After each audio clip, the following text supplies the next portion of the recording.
राधे राधे दोस्तों, आपका कठिन पथ में स्वागत है। भक्तों, वीडियो को लाइक, चैनल को सब्सक्राइब करना ना भूले।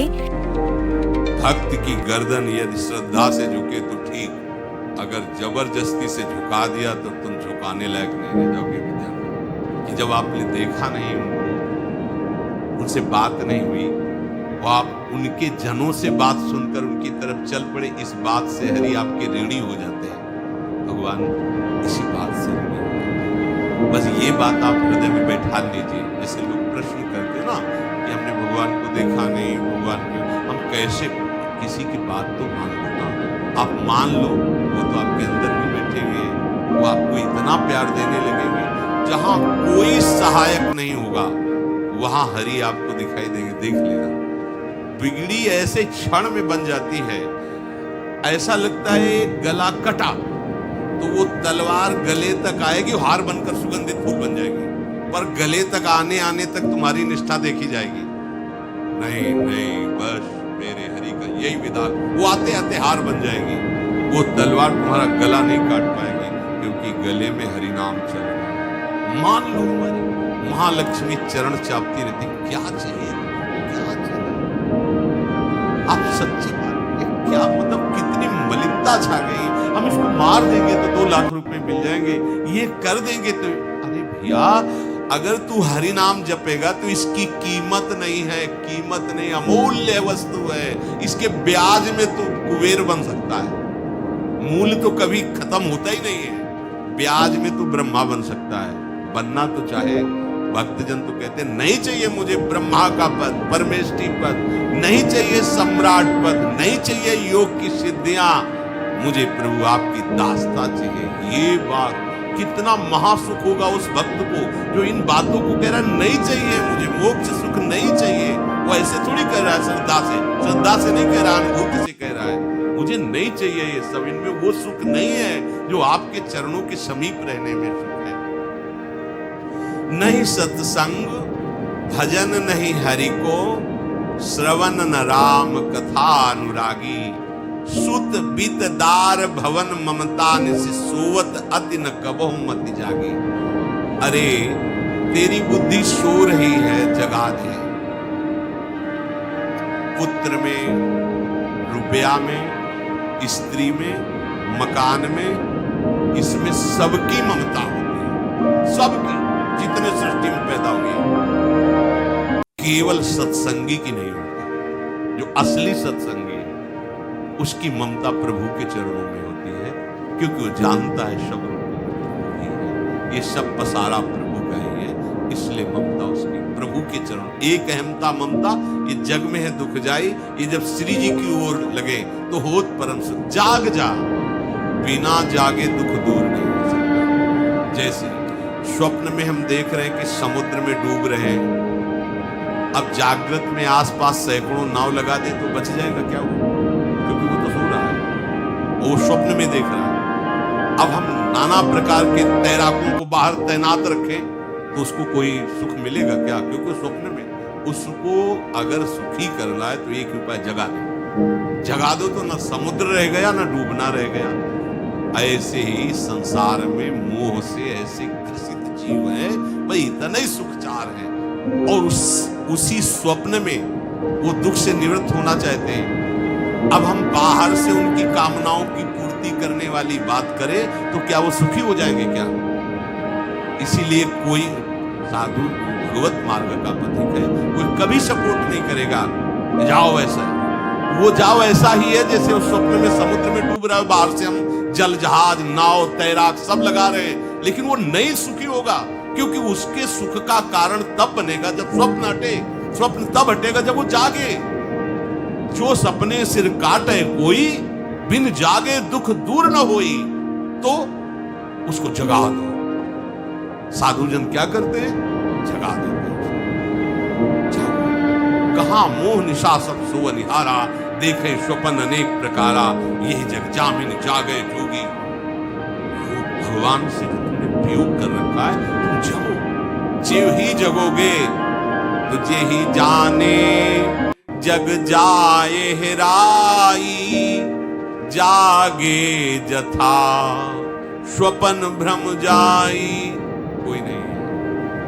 एक कल श्लोक मत्तः परतरम नान्यत् किंचित् अस्ति धनंजय, मेरे सिवा कोई नहीं। ये कब पता चलेगा? जागने पर। तो हमें ये बहुत कुछ दिखाई दे रहा है, स्वप्न है। माँ कहूं मैं अनुभव ना सत हरि भजन जगत सब सपना।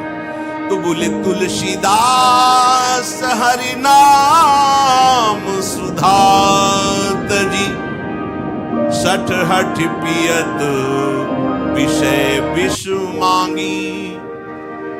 अगर कहीं संतों के पास भी गए तो क्या मांग रहे हैं? हठ करके विषय विष मांग रहे हैं। ओ आत्मदेव नाम के ब्राह्मण थे, सब कुछ समृद्धि थी, संतान थी नहीं, बड़े दुखी गृहस्थी में। हमारा कुल चलाने वाला होना चाहिए, हमारा कुल चलाने वाला नहीं, सब बेकार, जीवन ही बेकार हो गया। बिना गुरु के यदि शास्त्र पढ़ोगे ना, भ्रमित हो जाओगे। इस पर लिखा पुत्र नाम के नरक की उसको प्राप्ति होती है जिसके संतान नहीं। अभी तो गृहस्थ में बेचारा पड़े परेशान, उन्होंने सोचा इससे अच्छा है आत्महत्या कर ले। बहुत संतों के पास जाकर के यज्ञ करके सब अपनी कामनाओं की पूर्ति चाहते, दान पुण्य दे करके। उसने भी जितना उपाय हुआ किया, नहीं हुई संतान। मरने के लिए जंगल में उधर से एक सन्यासी जी आ रहे थे, देखा साधु तो ब्राह्मण प्रणाम किया, देखा उदास क्यों? उनका महाराज उदासीन है, मैं तो आत्महत्या करने आया हूँ। ये तो महापाप, आत्महत्या तो बड़ी दुर्गति का कारण। बोले महाराज अगर आप बचाना चाहते हो तो क्या क्या चाहते हो? बोले हमारे पास सब कुछ है, बेटा नहीं दोगे तो हमारा जीवन बेकार। उन्होंने अंतर्दृष्टि से देखा और कहा 7 जन्म तक तेरे पुत्र नहीं, भाग्य में तेरे लिखा। तो उसने कहा फिर तो अभी मरते, आत्महत्या करते। 7 जन्म के बाद हम 7 दिन नहीं जिए, हमें पुत्र चाहिए। संत का दया। देखो जिनके पास तपस्या और भजन का धन होता है, जब भगवान अधीन है तो कुछ भी कर सकते हैं, कुछ भी कर सकते हैं। प्रारब्ध मिटाना कोई बड़ी बात नहीं। प्रारब्ध जब कोई देवता थोड़ी है, हमारा पीछे का किया हुआ कर्म है। और इधर चोर का भजन है, भजन के प्रभाव से कर्म को नष्ट करने में देर थोड़ी लगती है।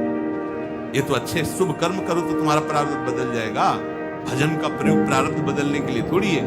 पर वो ऐसा हट किए तो उनका देखो, हट करने से लाभ नहीं मिलता है। उनका हमें उपदेश नहीं, हमें पुत्र चाहिए। अगर आप भगवत प्रेरित होकर यहाँ आए हो तो आपका तपस्या के बल से फल की दक्षिणा होगा। जाओ अपनी पत्नी को ये फल पवा दो और इससे निश्चित पुत्र हो जाए। बहुत कामना देख लो, प्रभाव देखो कामना का। प्रसन्न हुए आए, धुंधुली नाम था उनका, नाम भी बहुत बढ़िया धुंधुली। वो कहा कि देखो ये फल खा लो, तुम्हारे संतान हो जाएगा। बहुत मीठी बात बोलती थी, मृदुभाषी, कपट हृदय, अलग अलग क्षेत्र में हृदय कपट और मुख में मीठी बात। बहुत संभल के व्यवहार करना चाहिए। मधुरिया बानी, मीठी मृदुभाषा। नहीं प्रीतम, आप चिंता मत करो, फल ऐसे तो दिखाया नहा धो के पवित्र होके खाऊंगा, ये बात आप अपने काम में लो, हम पा लेंगे ये सब। अब आपको विश्वास है, विश्वास नहीं, इसमें क्या विश्वास? आप भी तो चाहती ना पुत्र हो। वो जो गए सो अपनी बहन को बुलाया और कहा अभी तो हम 4-5 रोटी कभी चावल सब पा लेते हैं, पूरी खीर हुआ घर में रहेगा, पेट तो उसी से भरा रहे तो हमारा भोजन रुक जाएगा। हाँ ये बात है, जब पेट बढ़ेगा और अगर घर में आग लग गई तो फिर भाग नहीं पाएंगे तो हम जल जाएंगे। ये निगेटिव सोच वाले नहीं। पंडित जी तो इसी बात में लगे कि गर्भ रह जाए तो क्या करें महाराज, हम खाएंगे तो है नहीं पक्की बात, पर करें तो क्या करें? पंडित जी को कैसे समझेगा? देखो हमारे घर में हमारे कई लड़के हो चुके हैं, गरीबी है ही है हमारे यहाँ। तुम कुछ पैसा दे देना और ये नाटक करना कि मैं गर्भवती हूँ, बच्चा समय होने पर हम पहुंचा देंगे, हम घोषित कर देंगे हमारा बच्चा मर गया। तो पंडित जी को तुम नाटक में बताते रहना कि गर्भ है, बच्चा हो गया। पंडित जी कहते ना बच्चा हो गया है, दूध पिलाने की समस्या है। बोले ये तुम कह देना कि पहला पहला बच्चा है हमारे वक्षा स्थल में दूध नहीं, हमारी बहन का था तो मर गया बच्चा, तो उनको बुला लेती तो बात बन जाए, बढ़िया बात होगा। परीक्षा के लिए फल गाय को खवा दो, गाय को खवाया ठीक समय पर। गोकर्ण जी दिव्य तेजोमय बालक कान केवल गाय के बड़े ही विद्वान और भगवत भक्त संत केवल। कहा था 7 जन्म तुम्हारे भाग्य में बच्चा नहीं तो नहीं है, देखा गाय के गोकर्ण। उधर उनके जो बच्चा पैदा हुआ उसे ही नाटक के द्वारा पहुंचा दिया गया, वैसे ही पूरा जैसा पहले पक्का हुआ। और उसने कहा कि हमारे तो स्तनों में दूध नहीं है, अपनी बहन को बुला ले, उनका बच्चा मर गया। हाँ हाँ हमारा बच्चा स्वस्थ होना, आप बुला लो, उसको हम धन भी देंगे, वो हमारे बच्चे की सेवा करे। अपने नाम से जोड़ करके उसका नाम रखा धुंधकारी, धुंधुली और धुंधकारी, अज्ञान का साक्षात स्वरूप। और जैसे ही वो अवस्था बढ़ती गई तो उसके पापाचरण, बच्चों के साथ खेलता, खेलते हुए बच्चों को उठा लेता और कुएं में डाल देता, मतलब घोर अत्याचार। गोकर्ण जी हर समय भजन साधन शास्त्र स्वाध्याय। जब और बड़ा हुआ तो माता जी बोले डंडों से रोज पूजन करता, पिताजी को गाली लात थप्पड़, पिताजी तो रो पड़े। गोकर्ण जी से कहा कि बेटा हमारी गाय से प्रकट हुए पर भरोसा आप ही का है, बचा सकते हो। तो बोले पिताजी जाओ, भाग एकांत जंगल में जाकर भगवान श्री हरि का भजन करो। उन्होंने दोष में उपदेश किया, दूसरा श्लोक है धर्मम भजस्व सततम त्यज लोक धर्मान सेवन सदा साधु पुरुषं जहि काम कृष्णाम अन्यस्य गुण दोष चिंतन मास मुक्त्वा सेवा कथा रस मुहो नितराम पिबन्तु। हे पिताजी अब तुम लोक धर्म का त्याग करके भागवत धर्म को स्वीकार करो, एकांत में जाकर साधु महापुरुषों के संग से उनके उपदिष्ट उपदेश के अनुसार आचरण करो, प्रभु की लीला कथा सुनो, ना कोई कामना ना कोई तृष्णा, किसी के गुण दोष का वर्णन मत करना और सदैव भगवत सेवा भावना में रहना। इसी जन्म में तुम्हें भगवत प्राप्त। वो तो उधर गए, इतनी पिटाई की उसने माँ की, माँ कुएं में गिरकर आत्महत्या कर ली। फिर तुम मनमानी आचरण, कुछ वैश्याओं को रखा, चोरी करके लाया, वैश्याओं ने सोचा किसी दिन पकड़ा जाएगा ये और हम, उसके हाथ पैर बांध दिए, चारपाई में ला के मुख में अंगार, वो मरा भयानक। कामना ने क्या किया? सर्वनाश। किसी को हरि पे मुख होकर कभी सुख मिल सकता है? आप संतों के पास जाइए, अपनी कामना रखिए। हम ये नहीं कहते कि कामना तुम त्याग पाओगे, कामना रखिए, भगवान के पास जाइए, अपनी कामना रखिए, क्योंकि आप कामना से युक्त हैं। पर छूट इतनी दे दीजिए कि जिसमें हमारा मंगल हो वो करें। जैसे नारद जी भगवान से अपनी कामना रखते कि हमारा ब्याह करवा दीजिए, और बाद में एक छूट दे देते कि जेहि विधि होए नाथ हित मोरा। तो हरि को अच्छा लगेगा, गुरुजनों को अच्छा लगेगा कि इस कामना से इसका कोई जीवन बाधित नहीं होगा, वो पूर्ण भी कर देंगे। और अगर लगा कि इसका पतन हो जाएगा तो आप रोते रोते भी कामना की पूर्ति नहीं करेंगे।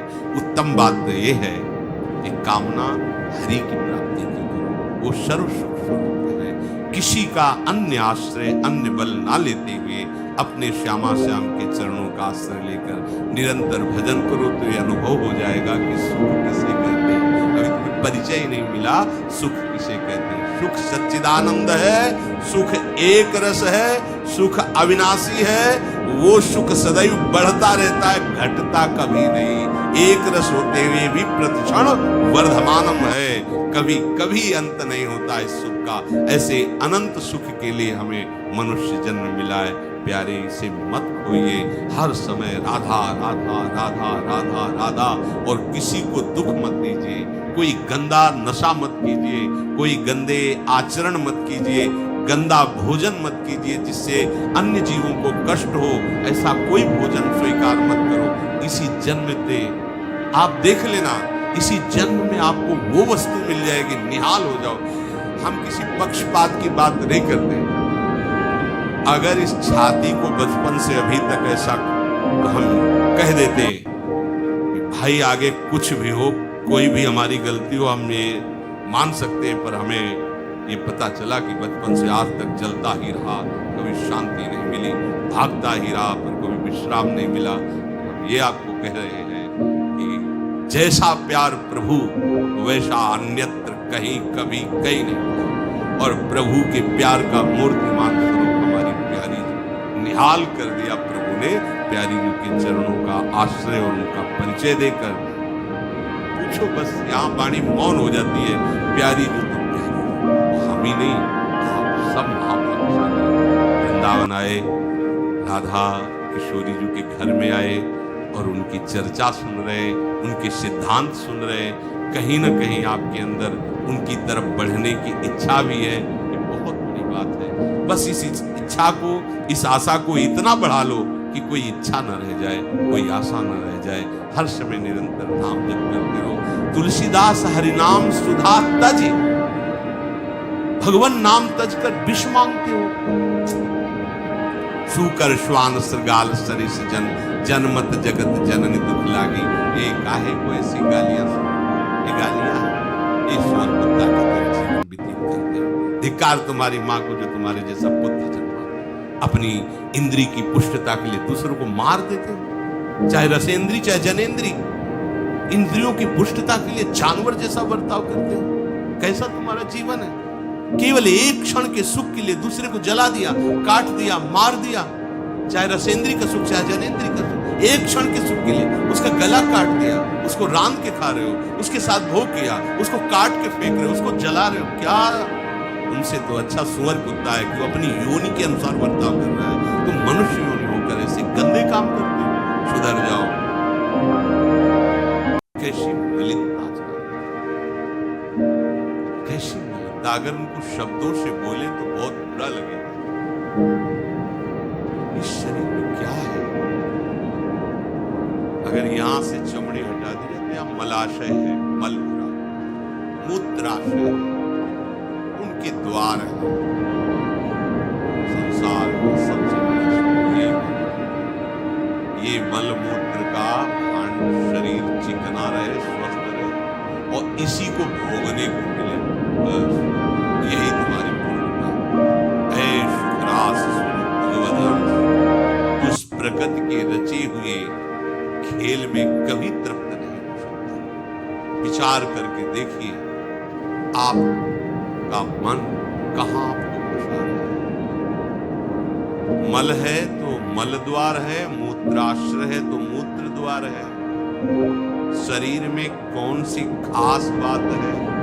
पूरा जीवन इस शरीर का केवल नाना प्रकार से भोग करना। रसेंद्रिय अपनी तरह, घ्राणेंद्रिय, नेत्रेंद्रिय, इसमें खास बात कौन सी तृप्ति लग रही है? कौन सी खास बात? अगर तुम मलमूत्र के द्वारों में खेल रहे हो तो मलमूत्र के कीड़े से बढ़कर तुम्हारी योग्यता है। समझिए, आप समझिए, वो भी जीव है, भगवदंश, जो मलमूत्र का कीड़ा बना हुआ नालियों में डोल रहा है। तुम भी तो उसी नाली में तो डोल रहे हो। यदि भगवदंश होकर भगवान नाम जप नहीं कर रहे हो, अपने स्वरूप को नहीं समझ रहे हो, चिदानंद सुख की तरफ आकर्षित नहीं हो रहे हो, तो गोस्वामी जी कह रहे वे हम लोग अपने को बड़ा भाग्यवान कब मानते हैं? जब विषय भोगों की बाहुल्यता हो जाए।